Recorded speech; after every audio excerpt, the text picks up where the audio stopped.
gudoomiyaha golaha guurtida ee dalka jamhuuriyadda Soomaaliya Salebaan Maxamuud Aadan ayaa maanta ka soo degay madaarka magaalada Berbera kadib markii uu ka soo laabtay socdaal ugu maqnaa dalkaasi Ingiriiska.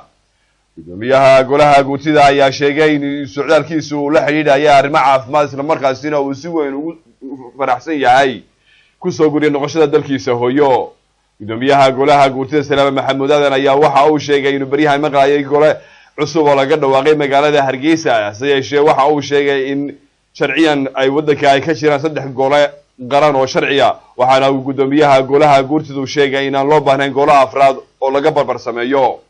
gudoomiyaha golaha guurtidu waxa uu ugu baaqay ragga golahaasi sameystay in la isu yimaado oo la wada hadlo.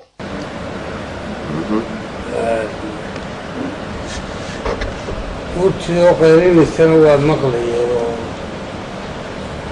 niman iyaguna gola samaystay waxay la tahay golayaashu sharciyan waa 3 golo oo wax kaloo gola afraad ma jiro. wixii deeqdu waa la ogol yahay dhaliil waa la ogol yahay laakiin wixii taabanaya sharciyadda dalka waxay la tahay inaynu guddigeeda iska ilaalino.